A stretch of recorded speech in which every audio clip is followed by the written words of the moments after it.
Wel, bore da gyfeillion, Paul Dicken dwi'n hapus iawn bod yma heddiw. I'm Paul Dicken and I'm really pleased to be here today. It's a very appropriate day to be here. We're going to be talking about loving one another. And Jan alluded to the fact that my wife Christine has had a fall and is really rather poorly at the moment. So we have been so touched by the love of the church and your cards and telephone calls and messages on WhatsApp. So thank you so much. So I have the privilege of introducing a short series which take place over 3 Sunday mornings on the theme of one another, Ein Gilydd. The emphasis of this series is on the middle part of our mission statement, building community, adeiladu, cymuned, and our cultural value of honour, anrhydedd. And that's all focused on Romans 12, verse 9 and 10. Don't just pretend to love others, really love them. Hate what's wrong, hold tightly to what's good. Love one another with genuine affection and take delight in honouring each other. And so this series, 3 weeks, the aims of it are to sharpen our calling to be a bridge between cultures, people groups and languages, very appropriate here in North Wales, through our devotion, love and honour to one another. It's to deepen our character and conviction for being the church to one another and to the world around us.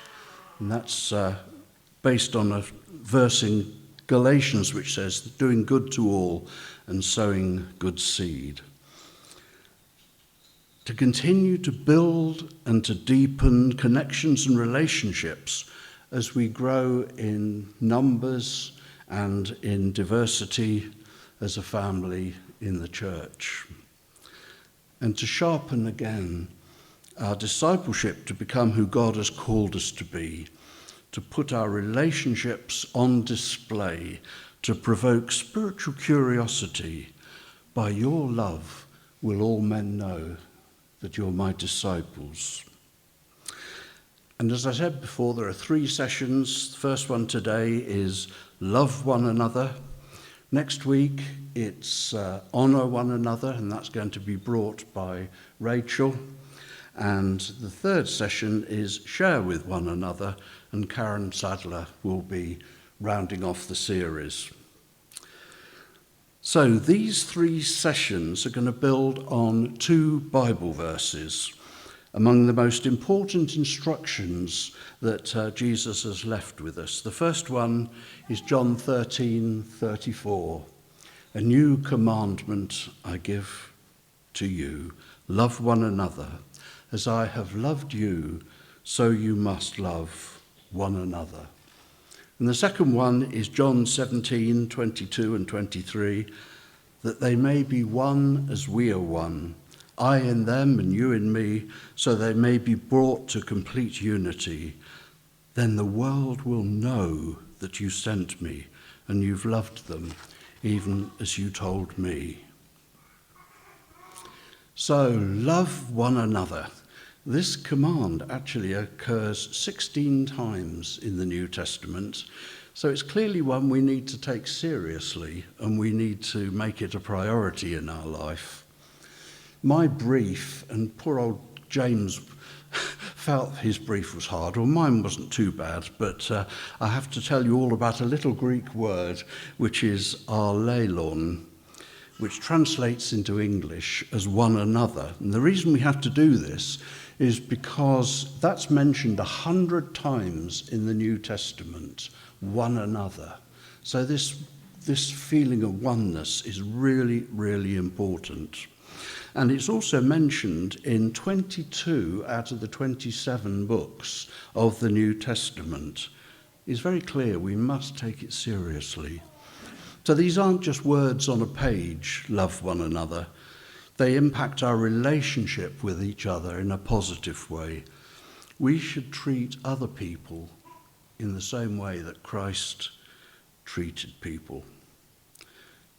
Can you imagine what would happen in the church if every single Christian lived out all these one another's? In Romans 12:5 it says, "So in Christ we, though many, form one body, and each member belongs to all the others." Paul tells us that we're able to see one another as united through Christ, and in doing so, recognize that we do actually belong to one another.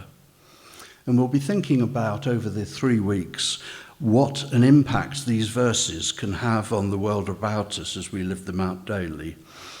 How might the world see the church and Christians differently if we lived out the words, "Behold how they love one another"? As a result, the world would have little trouble seeing the church as a place of love. The bad news is that when these scriptures are ignored, the result is that churches divide, people come with their own agendas, relationships break down, and things fall apart. Wider society loves that. It thrives on stories of distrust, deception, and drama. Instead, unity comes out of peace, well-being, and wholeness. I've seen churches in the 60 years that I've walked with Christ that have grown rapidly and then have imploded through divisiveness, people who try to get their own agendas instigated, and sadly even immorality. But the thing I love is the openness and accountability of the leadership here in Capel Gilydd, the willingness to serve by the community, the whole church body, to serve one another. When there's an appeal given out for help for something, I'm thrilled when you always see on WhatsApp, "Yes, I'm happy to help in that situation," and it's a real encouragement to us all. And just look at how the church responded when we heard the news that Errol had been taken ill. I think we were all encouraged, as well as Errol and Arwell, by the fact that the church rallied around, and certainly with Christine, I felt that outpouring of love and concern was wonderful.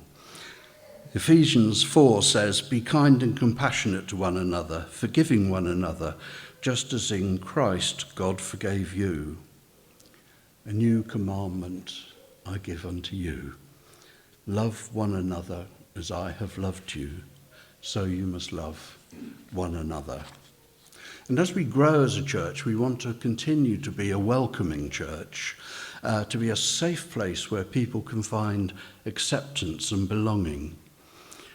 So how can we in Capel Gilydd grow in being a welcome and inclusive community? Well, I'm glad you asked me that question. I want to talk this morning about making Capel Gilydd accessible to everybody. And my title is That My House May Be Full, fel y byddai fy'n llawn. Do you know, I normally don't have that sort of problem reading Welsh. This is a story that's told in Luke's Gospel. It's the story of the great banquet, and it's actually my favourite of all Jesus' parables. You may recall the story where the master of a house wanted to hold a huge banquet, and he sent his servants out with the invitations, but one after another they found excuses not to come. They all had reasons why they wouldn't be there at this party. The master was angry, and he sent his servants out again to invite more people. And then the owner of the house became angry and ordered his servants, "Go out quickly into the streets and alleys of the town and bring in the poor, the crippled, the blind, and the lame." "Sir," the servant said, "what you've ordered has been done, but there's still room." And the master told his servant, Go out into the roads and country lanes and compel them to come in, so that my house may be full. It's an absolutely great passage, and I love it, but I don't think the implication of the Master's instructions are always understood, so we're going to unpack that. You may have noticed at the end of the passage it says in English, compel them to come in. In Welsh it's rather less strong, perswadio ar y bobl sydd wno y ddod. Some English translations say make them come in, some say compel them come in, but they all say something which shows it's an imperative and it's really urgent. I really love the idea of taking a bus up to Llangefni High Street and then everybody that passes, force them onto the bus and compel them to come and hear the good news of the gospel here. I'm not sure necessarily that would go down well, but, well, it's what the passage says. We mustn't lose sight of the fact Jesus said there is an urgency and an imperative to find those people. So who are those people? Who are those others that this passage is about? Well, if you're familiar with this passage, then you'll know that it's usually thought of to refer to people with disabilities. Indeed, the Bible mentions the poor, the crippled, the blind, and the lame. And they were some of the people for whom Jewish society had little or no regard. They were pushed to the edge. In simple terms, though, in this passage, Jesus is talking about socially marginalised people, those who are the very outcasts of society.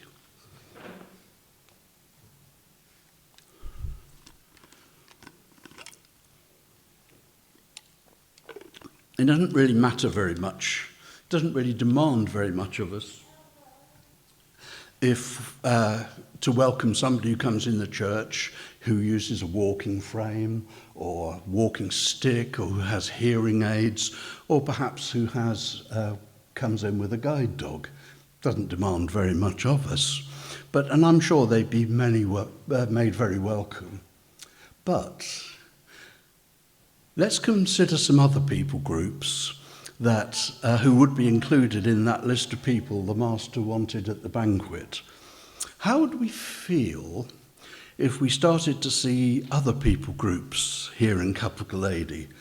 People like asylum seekers, refugees, homeless people who smell rather unpleasant, gypsies, discharged prisoners, people with severe mental health difficulties, people who have to go out every 10 minutes for a smoke, sex workers, alcoholics, drug addicts, gay people, gay couples, transgender people, people with Tourette's syndrome.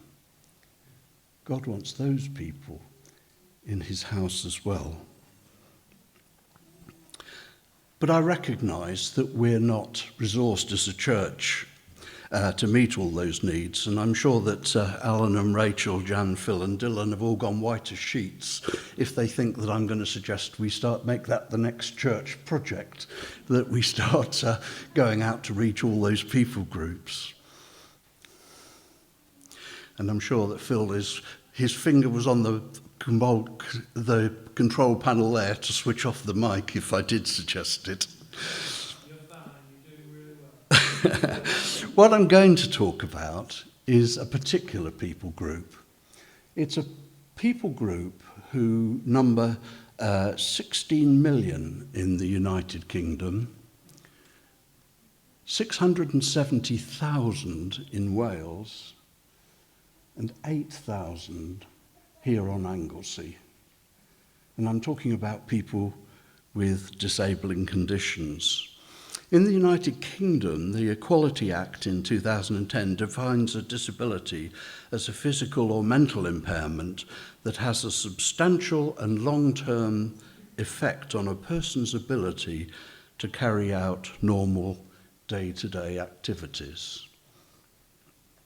First, let me say that this isn't really a people group, because somebody who is in a wheelchair doesn't really have anything in common with somebody who is on the autistic spectrum or somebody who is blind, other than they face difficulties that many of us don't face in our lives. My heart for people with disabilities sprang out of a Billy Graham crusade which took place in Earl's Court in 1966. I was a newly minted Christian of 16 years old, and the crusade went on for a month, and most evenings I was there volunteering as a steward, and they put me in the section where all the wheelchair users were located. I would call it a wheelchair pen today. Unfortunately, we don't try and do that anymore, because why should one wheelchair user have anything in common with another? So these are the sort of things we need to think about and to be sensitive. But I made a very good friend, David, there, who was a paraplegic, and he and I remained friends until he died just a couple of years ago. And from that time, I felt a real call in my life to work with the church I was in, whatever it's going to be, to see what we can do to change the environment to make it possible for disabled people to take a full part in what's going on. We did that down in Cobham, which was the church that Christine and I were in for 30 years. And we had about 300 people meeting together in the 70s and 80s. It did grow quite a bit more after that. But a number of us took lessons in British Sign Language, and so as a result, we had, usually each week, there were about 8 profoundly deaf people who came along to hear the gospel. We had about 5 or 6 wheelchair users coming along because people in the church volunteered to pick them up from their homes and bring them along to the church. We had 20, up to 20, usually between 12 and 20 each week, adults with learning disabilities coming along from a hostel because they were made so welcome, and the hostel made their minibus available. So we had a great time. So it just shows that when you make a provision, when you make it easy for people, you will make it possible for them to hear the good news. After that, I was head of policy at the British Tourist Authority, where I worked on a team which made access standards. It was a campaign called Tourism for All, which created access standards for hotels and bed and breakfasts and visitor attractions. So again, disabled people could take a full part. And in fact, this all coincided with the Disability Discrimination Act, which is 30 years old this year. And so it became a matter of law that people actually did these things.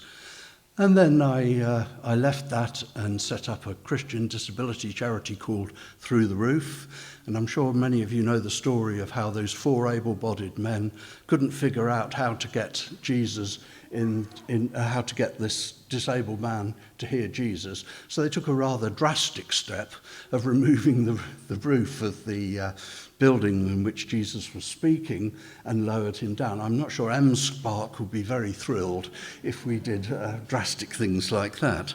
But it just shows you they made it possible for that man not only to come to faith, which was the first thing that happened to him, but also to be healed. We've got to start from the place that everyone with a disabling condition is included in the love one another injunction. So how can we demonstrate it? Well, I would suggest that by everything we do as a church activity and in our relationships together, we either in the gathering or when we're the scattered church, we see how we can implement that. And if you don't know what to do, there's a real easy answer. You just say, how can I help? And so often disabled people get angry because people assume things. And we have a mantra in Through the Roof. Assume nothing, always ask. Not quite so punchy in Welsh, but always ask. And that way you won't be treading on any toes, you won't be upsetting anybody. So my heartbeat is to see in the gathered congregation of addysgu wheelchair users, people with limited mobility, hearing impairment, visual impairment, people who use service dogs. Well, we already have one person who uses a service dog. Adults and children with learning disabilities, people with neurodiverse conditions, such as autism, ADHD, mental health disorders, dyslexia, dyspraxia, all those things we can actually do something about in our provision. God wants those people in his house too. And I think the key thing is the way that we look at disabled people. And now we're on slide 12. There we are. So I realise I'm going a little bit off script, so you don't... Good. Well, first of all, there's two ways of looking at it. There's the way that society always used to look at it, and there's the way that the medical world looks at it, and understandably so. But they see disability as a difference that needs to be fixed or cured. It sees the person with a disability as a problem, and it looks at what's wrong with them. Whereas the social model of disability views disability not as an individual's impairment, but an impairment which results from a society's barriers that prevent full participation.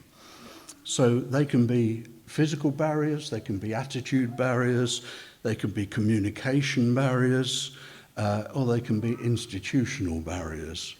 But if we remove them, society can produce a more inclusive environment for disabled individuals. Now, we already have quite a lot of disabled people here at addysgu, mostly with invisible disabilities.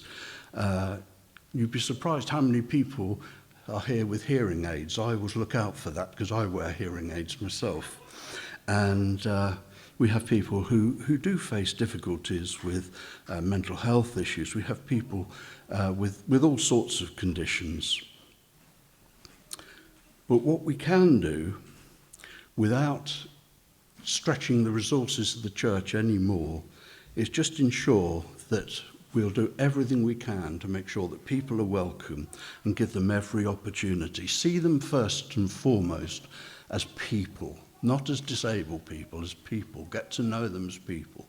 Find out what we can do, what we can change to help them to take a fuller part of the church.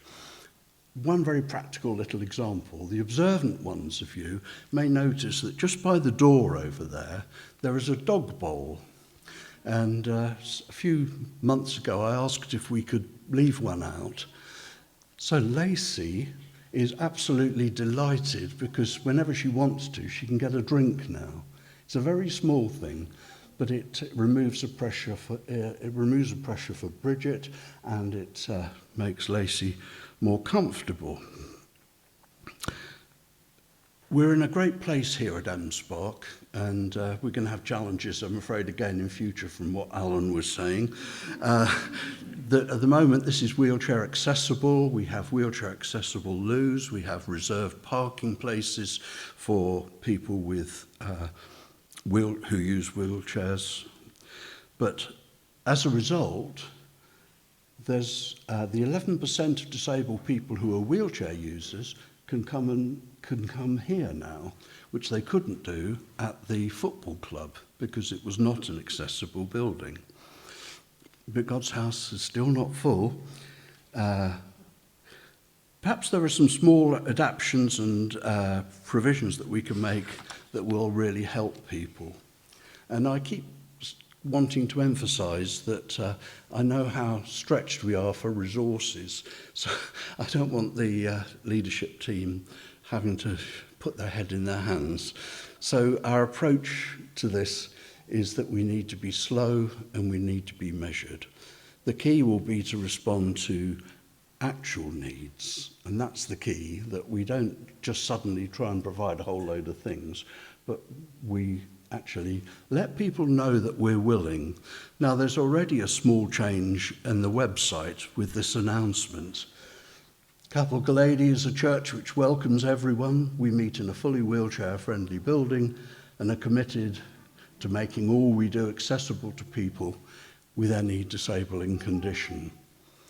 I'm hoping that will develop in due course, that we'll have a whole page on the website devoted to accessibility with a named contact, and then to tell people that we will do all we can to meet their needs. The sort of things I'm hoping we'll be able to do is to have tablets that are connected via Bluetooth, so that people with visual impairment will be able to see the words of the songs in large print. Not a terribly expensive thing, but when we need it, I hope we can go quickly. We can reserve a few seats at the entrance so that people with limited mobility don't have to struggle to find a place. And we can, if they're not taken up, we can always do the latecomers, and you know who you are. You can use those. So the biblical injunction to love one another holds profound significance in how we relate to disabled people, affirming their dignity, worth, and full inclusion in the body of Christ. It's not a conditional commandment. It extends to all people.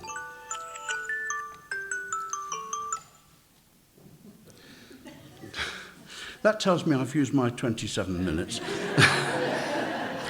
But I've nearly finished. Psalm 139 expresses this beautifully. For you created my innermost being. You knit me together in my mother's womb. I praise you because I am fearfully and wonderfully made. Your works are wonderful. I know that full well. My frame was not hidden from you when I was made in the secret place, when I was woven together in the depths of the earth. Your eyes saw my unformed body. All the days ordained for me were written in your book before one of them came to be. And God knows, while a person is still in their mother's womb, what the future has for them. They may turn out to be an Olympic champion, and they may turn out to be born with cerebral palsy. But God doesn't make mistakes. That's really, really important. I've got a friend with spina bifida who is a wheelchair, and she said, I'm not disabled, it's normal for me, and I can get around using my wheelchair, so it's not really a great problem. Many profoundly deaf people would say, well, I don't have a problem, I'm not disabled. I have a language I can speak, British Sign Language. I've got subtitles on the television. I can use phones with video calls and texting. Who needs to hear? So that's why we need to change our thinking. We need to adjust. We need to stop seeing the wheelchair user or the fact that the person speaks using their hands. We need to see the people. So as I finish, Paul reminds us in 1 Corinthians 12 that those parts of the body that seem to be weaker are indispensable. In the church, the body of Christ, disabled people are not an afterthought or burden, but a vital part of the whole, contributing unique gifts and perspective. Jesus said, a new commandment I give to you, that you love one another. Just as I have loved you, you are also to love one another. His love was radical. It was fully inclusive. He touched the leper. He gave sight to the blind. He listened to the voiceless. And as we've heard already in Luke 14, Jesus explicitly commands But when you give a feast, invite the poor, the crippled, the lame, the blind, and you will be blessed. That's a direct call not only to include, but to honour and uplift those who are marginalised. And it has the wonderful fringe benefit that you will be blessed. To love one another as Christ loves us means actively working against negative attitudes towards people whose society has marginalised, removing attitude and physical barriers, embracing one another in full fellowship. It's in this Christ-like love that the church becomes a true reflection of God's kingdom, and his house will be full.